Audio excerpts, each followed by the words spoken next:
மக்கள் வணக்கம். கோவையில் இன்று நடைபெற்ற இயற்கை விவசாயிகள் மாநாட்டில் பாரத பிரதமர் நரேந்திர மோடி அவர்கள் கலந்து கொண்டார். கோவை வந்த பிரதமர் நரேந்திர மோடி அவர்கள் முதலில் அரங்குக்கு வந்து இயற்கை விவசாயிகள் பொருட்கள் பற்றி தெரிந்து கொண்ட மோடி அவர்கள் அதனுடைய விற்பனையாளர்களிடம் கலந்துரையாடினார். பிறகு மாநாடு நடைபெற்ற அரங்குக்கு வந்தார். அப்பொழுது இயற்கை விவசாயிகள் அனைவருமே பிரதமர் மோடிக்கு பச்சை துண்டை சுற்றி வரவேற்பு அளித்தார்கள். அதை பெற்ற நரேந்திர மோடி அவர்கள் பீகாரின் நந்திய வெற்றியாலை தமிழ்நாட்டிலும் வீச தொடங்கிவிட்டு என்று குறிப்பிட்டார்.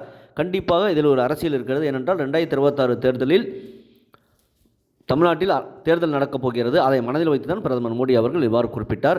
இந்தியாவின் வளர்ச்சிக்கு கோவை மாநகரம் மிகப்பெரிய பங்காற்றுகிறது என்று குறிப்பிட்ட பிரதமர் மோடி அவர்கள் உரத்திற்கான ஜிஎஸ்டியை குறைத்துள்ளதால் விவசாயிகளுக்கு பல நன்மைகள் கிடைக்கிறது என்று குறிப்பிட்டார். இயற்கை விவசாயத்துக்காக மத்திய அரசு பல நலத்திட்டங்களை செய்வதாகவும் பிரதமர் மோடி அவர்கள் குறிப்பிட்டார். தமிழ்நாட்டில் கம்பு ராகு சாகுபடி பாரம்பரியமாக செய்வதாகவும் குறிப்பிட்ட பிரதமர் மோடி அவர்கள் இந்தியாவிலேயே பாரம்பரிய விவசாயம் இயற்கை விவசாயம் என்றும் அது காலநிலை மாறுபாட்டிற்கு இயற்கை விவசாயமே சிறந்தது என்று குறிப்பிட்டார் பிரதமர் மோடி. இந்த மாநாட்டில் தமிழ்நாடு, கேரளா, கர்நாடகா, ஆந்திரா, பாண்டிச்சேரியை சேர்ந்த இயற்கை விவசாயிகள் பங்கேற்றார்கள். இயற்கை விவசாய பொருட்களை விற்பனை செய்யும் விற்பனையாளர்களும் பங்கேற்றார்கள். விஞ்ஞானிகளும் பங்கேற்றார்கள் என்பது குறிப்பிடத்தக்கது. முக்கிய செய்தியாக இந்த மாநாட்டில் PM கிசானின் 21வது தவணையை பிரதமர் மோடி அவர்கள் இங்கே விடுவித்தார். இதுவே பிரதமர் மோடி அவர்கள் தமிழ்நாட்டிலிருந்து இந்த நிதியை விடுவிப்பது முதல் முறை. இது கண்டிப்பாக விவசாயிகளுக்கு மிகப்பெரிய நன்மையாக இருக்கும் என்பது குறிப்பிடத்தக்கது. இந்த மாநாட்டில் தமிழ்நாட்டின் முதல்வர் ஸ்டாலின் அவர்கள் கலந்து கொள்ளவில்லை. ஏற்கனவே கங்கை கொண்ட சோழபுரத்தில் பிரதமர் மோடி அவர்கள் வந்தபொழுது உடம்பு சரியில்லை என்று ஸ்டாலின் அவர்கள் புறக்கணித்திருந்தார். இந்த மாநாட்டிலும் ஸ்டாலின் பங்கேற்றவில்லை. இந்த மாநாட்டில் பங்கேற்காத காரணம் என்னவென்றால் சமீபத்தில் மழையால் தஞ்சை மாவட்டத்தில் ஒழுங்காக நெல் கொள்முதல் செய்யவில்லை.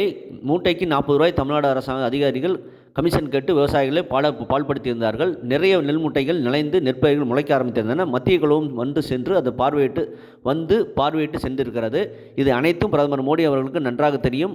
எங்கே நாம் அந்த நிகழ்ச்சியில் பங்கேற்றால் விவசாயிகளின் கோபத்துக்கு நாம் ஆளாகணும் என்று ஸ்டாலின் பயந்துதான் இந்த மாநாட்டில் பங்கேற்கவில்லை என்பது குறிப்பிடத்தக்கது. இதை அனைத்துமே விவசாயிகள் நன்கு அறிந்திருக்கிறார்கள். இதை உணர்ந்து 2026 தேர்தலில் கண்டிப்பாக திமுகவுக்கு ஒரு தக்க பதிலடி கொடுப்பார்கள் என்பது நிச்சயம். இதை பற்றி உங்கள் கருத்து என்பதை கமெண்ட் செய்யுங்க.